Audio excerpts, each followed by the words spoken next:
Les chroniques d'un quadra sur les réseaux, épisode numéro 2. Alors voilà, j'ai fait le premier épisode de ces chroniques d'un quadragénaire il y a 1 an. Donc voilà, au bout d'1 an, on va parler de ce que ça donne. Alors, on va essayer de tenir ça correctement, hein. Alors, au bout d'1 an, ça fait 1 an que voilà, j'essaye de faire des choses sur les réseaux, on va dire. Des petits articles, des podcasts, des trucs, quoi. Et ouais, ça a un peu évolué au bout d'1 an, forcément. Alors, on va parler des différents réseaux rapidement, de mon expérience avec ça, d'un quadra qui, bon, on va dire, qui connaît pas forcément grand-chose à tout ça. Mais disons que ouais, déjà Substack, ça reste quand même un peu ma maison, on va dire, hein. C'est vrai que c'est pas mal. Il y a un peu tout ce qu'il faut pour publier sereinement, pour faire ce qu'on a envie. Et puis, comme je le disais dans l'épisode 1, ce qui est vraiment bien avec Substack, c'est que les gens sont abonnés avec leur email. Donc ça reste quand même un truc pas mal qui reste. Et puis on peut partir avec sa liste, si la plateforme évolue dans un sens qui nous plaît pas, on exporte sa liste d'email et puis on va sur une autre plateforme. Donc ça, c'est quand même le gros avantage de Substack. Après, Substack, ça reste pour l'instant pas très exposé, je trouve, du moins pour les Français.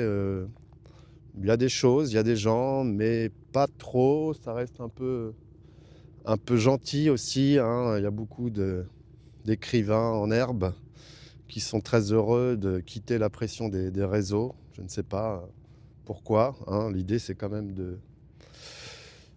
d'exposer ce qu'on fait à un maximum de gens, on va dire. Donc ça reste très gentil, ça reste avec beaucoup de personnes qui sont contentes, je pense, je sais pas, de pas être sur Instagram, peut-être, je sais pas. En tout cas, moi, je trouve Substack, ça me convient bien. C'est vrai qu'on peut faire ce qu'on veut, c'est assez libre en termes de choses qu'on veut dire, qu'on veut publier. J'ai pas l'impression qu'il y a de la censure ou un algorithme qui oriente une chose plus que l'autre. Je sais pas trop, quand on publie juste des articles, je pense que l'algorithme, il sert à rien. Il fait pas vraiment découvrir des nouvelles personnes. Il faut surtout aller sur la partie notes, qui ressemble donc à une sorte de Twitter, où on peut publier des notes plus ou moins courtes sur le sujet. Donc voilà, c'est pas mal comme plateforme, c'est gratuit. Je pense qu'il y a des gens qui peuvent envoyer des milliers de mails avec ça gratuitement, c'est quand même pas rien. Alors je crois qu'il va y avoir maintenant des liens sponsorisés dans une sorte de pub, peut-être. J'ai cru voir passer ça. On verra ce que ça donne. Mais non, bien, la partie podcast, elle est vraiment cool. Il suffit d'enregistrer son podcast et puis c'est publié en vidéo sur YouTube. C'est publié en audio sur Apple Podcast et Spotify. Donc non, c'est cool. Bonne plateforme. Pour l'instant, j'en suis très content. Donc je continue au bout d'1 an sur Substack. J'ai pas encore essayé d'attirer un maximum de personnes, mais c'est pas mal du tout. Du coup, ça publie sur YouTube. Donc pour passer à YouTube, ouais, c'est sympa aussi. Mais bon, le style YouTube, c'est un style très formaté maintenant avec les vignettes, le titre qui ont une grosse importance. Et comme je disais déjà, les vignettes avec une expression faciale exagérée, ça fatigue un peu d'essayer de faire des choses comme ça. Donc ça, c'est moyen. Et puis surtout, c'est des vidéos très montées avec beaucoup de petites annexes, de vidéos à l'intérieur d'autres vidéos. Donc pour ça, il faut un monteur, il faut s'y connaître, il faut prendre beaucoup de temps. Moi, j'aime mieux filmer one shot, on va dire, en une seule fois. Et donc voilà, donc ça publie sur YouTube, la partie podcast et la partie vidéo. Donc ça fait 2 vidéos, une vidéo avec que le son et l'image, où du coup personne ne regarde ça. Je sais pas s'il y a des gens qui écoutent des podcasts sur YouTube, mais je pense pas trop. Voilà. Et sinon, du coup, je vais essayer, à partir de cette 2e année, de publier des shorts, donc des vidéos plus courtes. Donc ce qui est bien avec Substack aussi, c'est que, par exemple, là, cette vidéo, elle va être découpée automatiquement en 3 petits morceaux qui vont se retrouver dans YouTube Shorts. Et ça, c'est cool pour les flemmards comme moi qui ne veulent pas faire de montage ou qui ont, voilà, pas les moyens, on va dire, de se payer un monteur. C'est assez cool parce que c'est automatique. On peut le faire sur LinkedIn aussi pour l'instant. Mais j'ai pas essayé. Pour l'instant, je reste sur des plateformes où, on va dire, j'ai pas mes employeurs, hein. Donc, je suis pas encore très à l'aise de montrer à mes employeurs sur LinkedIn que je passe du temps aussi pour faire ça. Mais ça va peut-être venir, hein. Il n'y a pas vraiment de raison, hein. Je peux toujours dire que je fais ça sur mon temps perso, ce qui est le cas. Donc ça, ça peut se faire. Et donc ouais, LinkedIn pas trop, mais je vais essayer aussi d'utiliser la fonction newsletter de LinkedIn. Comme je disais, je vais travailler sur mon double numérique. Donc voilà, il va s'appeler Volodia, hein, pour le mot IA. Et puis Volodia, c'est aussi le surnom qu'on donne à ceux qui s'appellent Vladimir en Russie. Donc moi j'ai des origines ukrainiennes, mais voilà. Donc Volodia, mon double numérique, ça va sortir bientôt. Je vais faire aussi une vidéo, je vais essayer de vous montrer comment j'arrive à créer ce double. Et peut-être que lui va publier sur LinkedIn ou même sur Substack, je ne sais pas. Mais l'idée, c'est de montrer clairement, comme je dis toujours, quand c'est produit par de l'IA ou quand c'est pure human intelligence, ou quand c'est 100% fait par un humain. J'en profite pour ceux qui ont la vidéo ici de voir le beau graphe d'un mec qui s'appelle Eclose, un artiste rouennais, qui est venu décorer un joli hangar près de la Seine. Et donc voilà, l'idée, c'est de marquer clairement une différence quand c'est fait par de l'IA ou pas par de l'IA. C'est très très important selon moi. Mais ça n'empêche qu'il faut savoir créer avec de l'IA. Moi, je pense que c'est quelque chose un peu inévitable. Comme je disais, avant, on n'utilisait pas un ordinateur pour écrire un texte. Maintenant, ça paraît évident. On n'utilisait pas Photoshop pour créer une photo. Ça paraît maintenant évident. Donc voilà, il faut savoir l'utiliser. Pour écrire un texte, il n'y a plus besoin de se former pendant des semaines et des semaines. Vous pouvez demander à Ania de vous aider à le faire. Alors quelle est la qualité et quelle est l'authenticité? Tant que c'est bien écrit, explicitement, je pense que c'est pas très grave. Et je vois beaucoup de gens qui publient sur les réseaux avec ce qui semble être une IA sans réfléchir. Je pense que c'est là le souci, c'est de ne pas y mettre sa sauce, sa sélection, son goût. Je pense que c'est ça qui est important, hein, d'aller chercher plein d'infos. Avec de l'IA, pourquoi pas, le mettre en forme. Ça se défend, à voir. Je ne sais pas ce que vous en pensez. Ce serait intéressant d'en débattre. Donc LinkedIn, on en a parlé, pas trop pour l'instant, mais je vais peut-être utiliser la fonction newsletter. À voir. Qu'est-ce qu'il y a d'autre? X.com. Bon, j'ai laissé tomber, clairement. J'ai commencé, comme je disais, avec l'appli Buffer, d'écrire des petits textes et de le publier sur X, sur Threads de Meta et sur Mastodon. Bon, sur X, très peu de répondants. Sur Thread, un petit peu. Mais bon, sur X, je pense qu'il faut vraiment aller être engagé, commenter sur les trucs des gens, etc. Bon, c'est pas que j'ai pas le temps, mais je sais pas. Pour l'instant, je suis plus dans ma bulle à produire des choses qui m'intéressent et j'ai pas trop trouvé de choses qui me convenaient sur X. C'est vrai que c'est très polarisé. Faut être voilà, chacun dans son camp. Donc ça, c'est pas forcément super cool. Et ouais, bon, la plateforme, elle a un peu mauvaise réputation, on va dire, mais c'est comme ça. Donc pas trop, j'y reviendrai peut-être avec les vidéos short sur X, je sais pas si ça peut marcher, à essayer.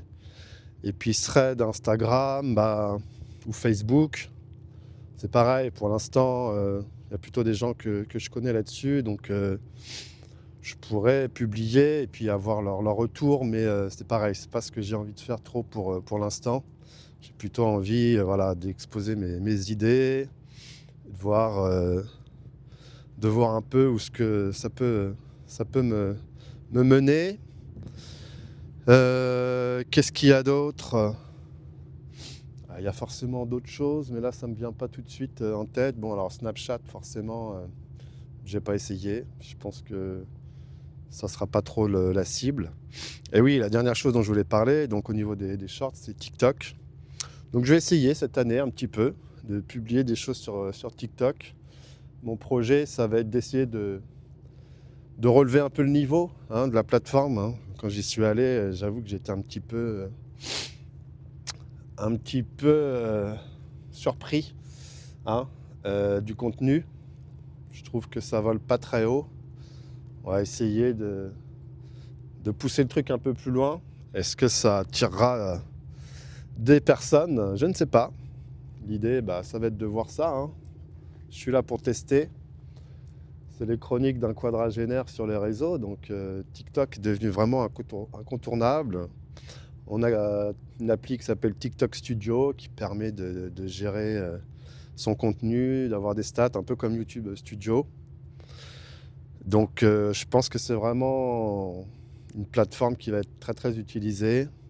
Le format est plus court, il faut aller vite, il faut aller à l'essentiel. On n'a pas trop le temps, je pense, de prendre le temps comme ici sur Substack, de discuter et puis de laisser la pensée filer et de partager ce qu'on a à dire. Il faut être un peu plus organisé, aller à l'essentiel, que ce soit rapide.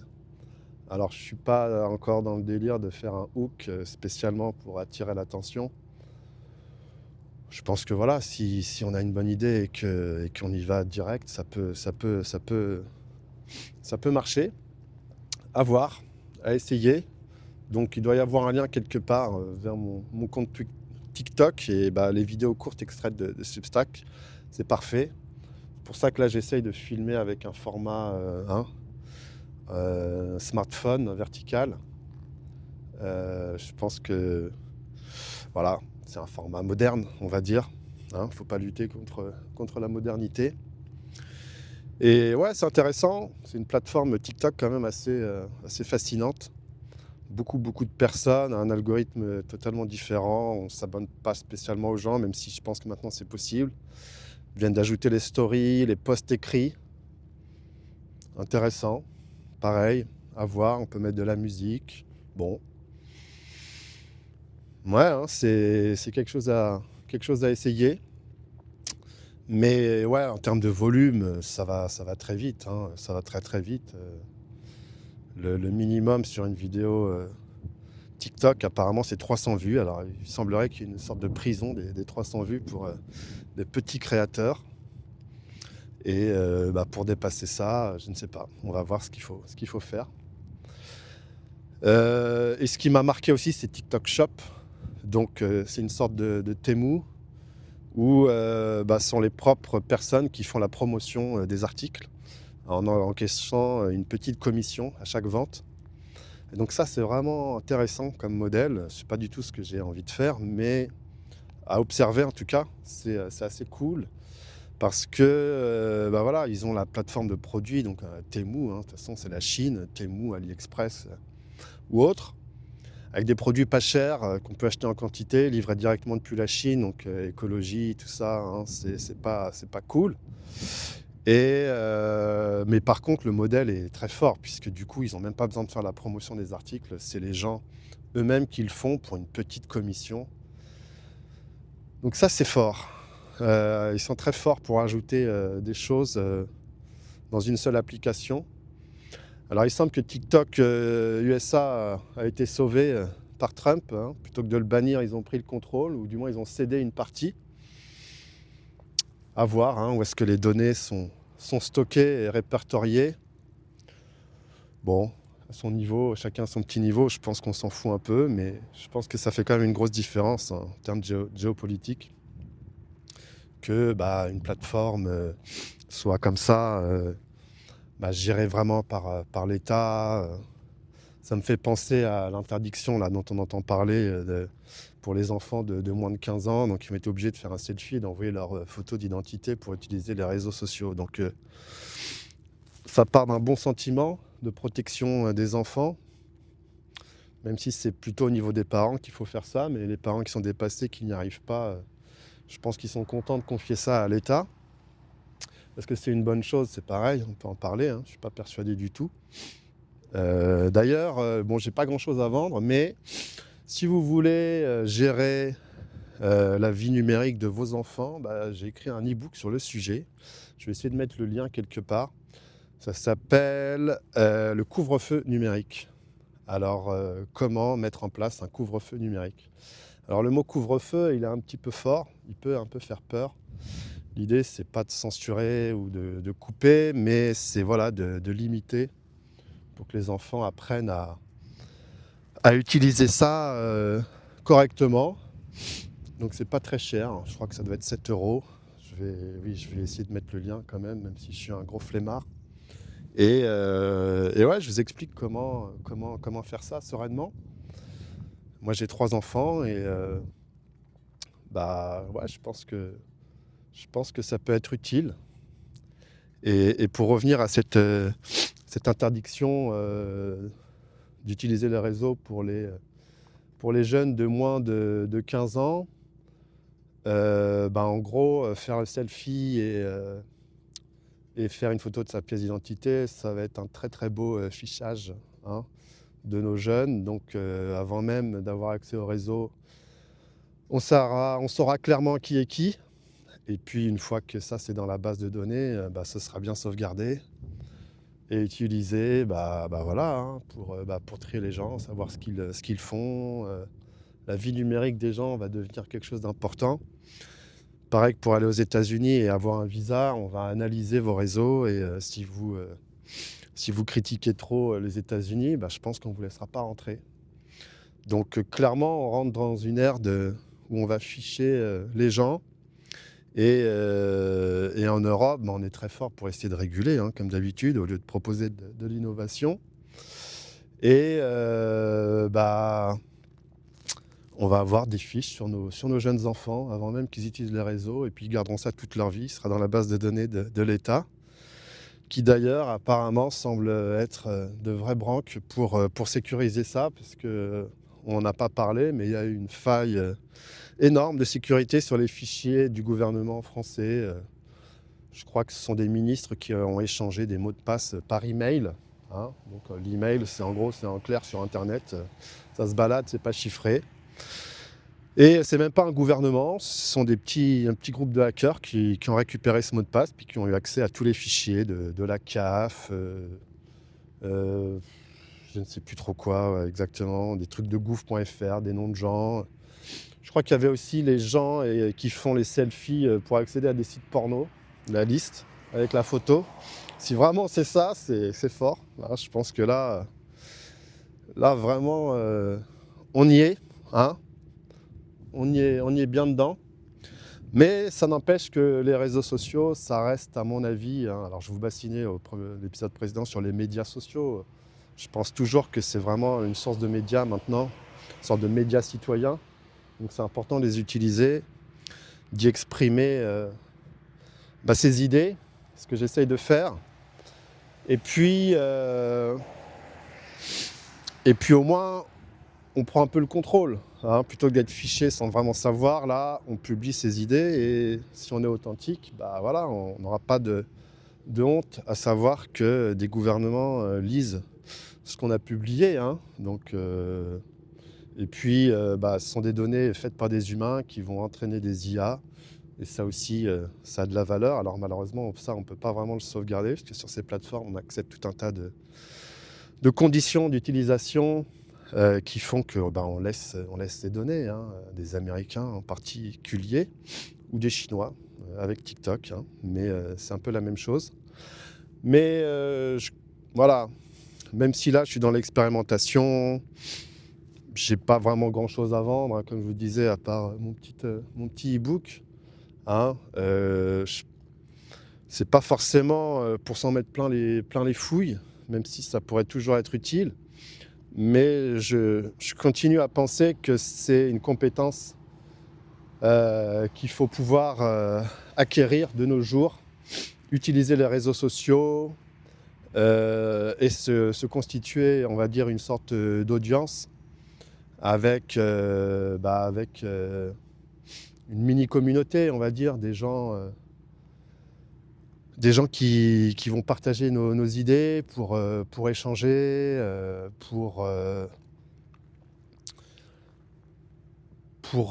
débattre, pour avoir des choses à discuter, des choses intéressantes. Donc, et puis voilà, ouais, partager ce qu'on fait, une partie de son travail, surtout si on devient tous des freelances à domicile. Avoir une audience, ça peut avoir une base, comme on dit, hein, de super fans. Si vous avez 1000 super fans qui sont prêts à mettre 100 € par an dans vos produits, c'est beaucoup, hein, 100 €, hein, faut produire. Mais ça fait 100 000 €, hein, le calcul est vite fait, alors même s'il y a des taxes, etc. Je pense que ça peut être utile. Sait-on jamais, on va dire.